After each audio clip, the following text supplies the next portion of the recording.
안녕하십니까. 꿈꾸는 시니어 TV입니다. 대기업 임원으로 은퇴한 후에 1년이 지나서 그동안의 주변 정리가 어느 정도 되고 나니 퇴직한 직장의 동료 후배들이 생각나서 어느 날 직장 후배의 경조사에 참석하였다고 합니다. 그런데요, 현직에 있을 때 그렇게 친하게 지내고 아꼈던 후배들마저 예전과 같지 않아서 매우 당황했다고 합니다. 현직에 있을 때는 옆에 와서 그렇게 친절하고 이야기도 오랜 시간 동안 잘 했었던 거래처 사람들, 그리고 내 나름대로는 그렇게 아껴주고 도와주고 친절을 베풀어 주었다고 생각했던 직장 후배들마저도 나를 보더니 잠깐 인사만 하고 다른 곳으로 금방 가버려서 덩그러니 혼자 앉아있는 시간이 많았다고 합니다. 평소 궁금했던 직원들 안부도 물어보고 회사 상황도 물어보고 싶었는데 실망이 무척 컸다고 합니다. 현직에 있을 때는 간이고 쓸개고 다 빼줄 것처럼 다정하고 친근하게 대해주었던 직원들이었는데 이제 퇴직하고 나니 힘이 빠졌다고 이렇게 홀대하나 하는 생각이 들어서 무척 섭섭하고 속상했다고 합니다. 많은 시니어분들이 은퇴 후의 교우 관계가 생각보다 매우 어렵다는 이야기를 합니다. 그러다 보니 점점 사람들을 적게 만나게 되고 어떤 모임에는 아예 나가지 않게 되는데요.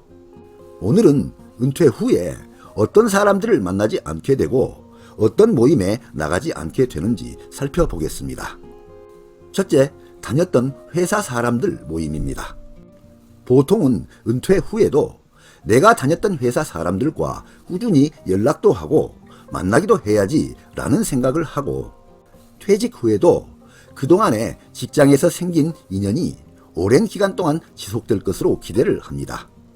그러나 퇴직을 하고 나면 이해관계를 바탕으로 생긴 인연은 한무더기 모래성과 같아서 시간이 지나면서 점점 만남의 기회도 적어지고 공통 분모도 희미해지면서 결국 끊어지게 되는 것입니다. 퇴직을 하고 얼마간 시간이 지난 다음에 허전하기도 하고 예전의 동료들이 생각이 나서 함께 근무했던 부하 직원이나 친하게 지냈던 동료들에게 전화를 하기도 합니다. 그렇게 전화하여 요즘 회사 분위기는 어떠냐? 함께 근무하고 지냈던 직원들 근황은 어떠냐? 이번 인사철에는 누가 승진했느냐? 하는 등의 질문을 하고 이제는 나와 관계없는 이야기들을 하게 됩니다. 그러면 처음 한 번, 두 번은 반가운 마음에 친절하게 전화 응대해주고 답변을 해주겠지만 전화를 자주 하게 되면 전화 받는 사람의 입장에서는 어느 정도 부담을 느끼게 될 수도 있을 것입니다. 그리고 직장은 나이 어려서 승진이 빠른 사람도 있고 나이가 더 많아도 승진이 늦어지는 사람도 있습니다. 그러다 보니 퇴직자 모임이 있는 경우에는 서로 간의 호칭이나 말투가 아주 어색해지는 경우가 있습니다. 직장 내에서는 이사님, 부장님, 과장님이라는 공식 호칭을 별 부담 없이 사용하면 되지만 퇴직 후에는 모두 자연인의 입장에서 만나기 때문에 현직 시절 나이가 더 많은 하급 직원의 경우에는 호칭이나 말투가 약간 달라지는 경우도 있고 사소한 일로 인하여 오해가 생기고 아주 서먹서먹해질 수도 있습니다. 그러다 보면 시간이 지나면서 같은 직장 퇴직자 모임에도 점점 나가지 않게 될 수도 있습니다. 그러면 은퇴 후에는 인간관계를 어떤 방향으로 만들어 나가야 될까요? 일본의 한 은퇴 전문가는 늦어도 60세 이후부터는 인간관계를 은퇴형으로 바꾸라고 조언합니다. 은퇴형 인간관계는 현재 자기가 살고 있는 지역 주변에서 만들어 나가는 것이 좋다고 합니다.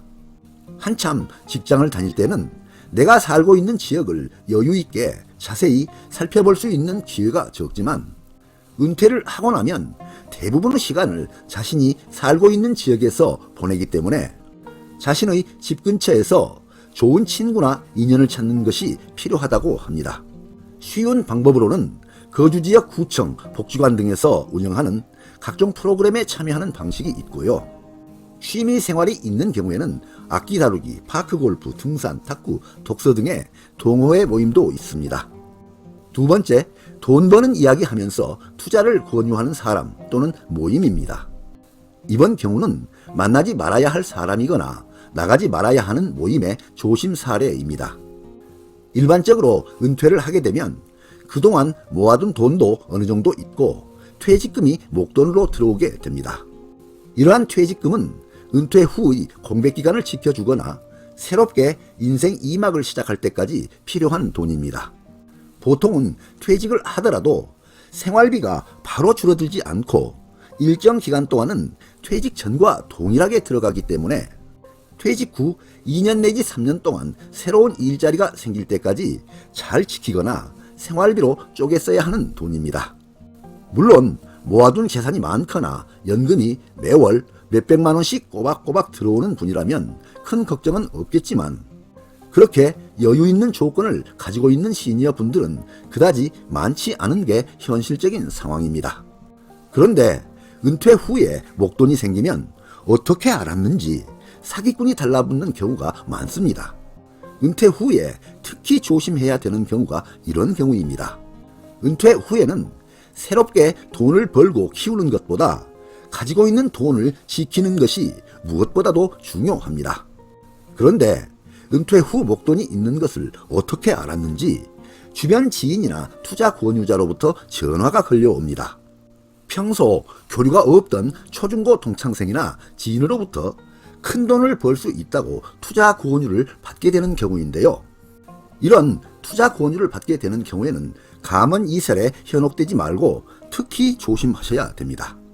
정말 그렇게 큰 수익을 내고 큰 돈을 벌 수 있다면 본인이 직접 투자하고 자기와 가까운 사람들에게 소개를 하지 별로 친하지도 않은 사람에게 뭐하러 소개를 하겠습니까? 따라서 은퇴 후에는 쉽게 큰 돈을 벌 수 있다고 권유하는 사람들을 매우 조심하셔야 합니다. 큰 수익 난다고 투자를 권유하는 사람, 인터넷 매체, 방송 모두 다 경계해야 합니다. 빨리 큰 돈 벌겠다고 조급해 하지 마시고 여유를 가지고 천천히 준비하시기 바랍니다. 매월 100만원, 200만원 벌기는 무척 어렵지만 1억, 2억 날리는 것은 한순간에 날아갈 수 있습니다. 젊은 나이인 30대, 40대에는 실패를 한다고 해도 열심히 하면 다시 복구할 수 있는 기회가 있지만 은퇴 후의 50대, 60대에는 한 번 실패하면 다시는 복구하기가 정말 어렵습니다. 세 번째, 시기 질투가 많은 모임입니다. 이번 경우는 젊은 시절 평범했던 사람이 나이 들어 사회적으로 큰 성공을 했거나 큰 돈을 번 경우인데요. 이런 경우에도 평소 알고 지내던 초중고 동창생 모임이나 주변 지인 모임에 나가기 어렵게 될 수도 있습니다. 사촌이 논을 사면 배가 아프다라는 옛 속담을 들어보신 적이 있을 것입니다. 이와 같은 시기 질투 때문에 동창생 모임이나 주변 지인 모임에 나가기 어렵게 된 사례입니다. 사회적으로 큰 성공을 하거나 큰 돈을 번 한 친구가 동창생 모임에 나가서 이번 회식비를 내가 내겠다고 하니까 대부분 환호를 하는데요. 그 중에 어느 한 친구가 네가 회식비를 왜 다 내느냐 라고 비아냥거린 경우입니다. 그러니까 돈 많다고 돈 자랑하는 것이냐 라고 하면서 혼자 다 내는 것은 자랑질로 생각하는 사례입니다.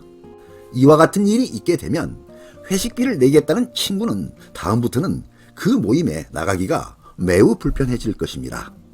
그럼 이런 모임에서 계속 n분의 1로 회식비를 나누어 내게 된다면 문제가 안 일어날까요? 그렇게 해도 문제는 일어납니다. 크게 성공도 하고 큰 돈도 벌었는데 친구들에게 밥 한 끼도 사지 않은 짠돌이, 야박하고 베풀 줄 모르는 이기적인 친구가 되기 때문입니다.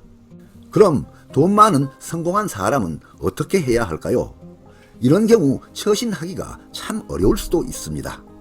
회식비를 전부 다 내겠다고 하니 돈 많다고 돈 자랑질 한다고 욕을 먹고 이런 욕을 먹지 않기 위해서 계속 n분의 1로 하니 친구들에게 밥 한 끼도 안 사는 짠돌이라고 욕을 먹고 이래도 욕을 먹고 저래도 욕을 먹게 되니 더 이상은 그 모임에 나가지 않게 되는 경우입니다.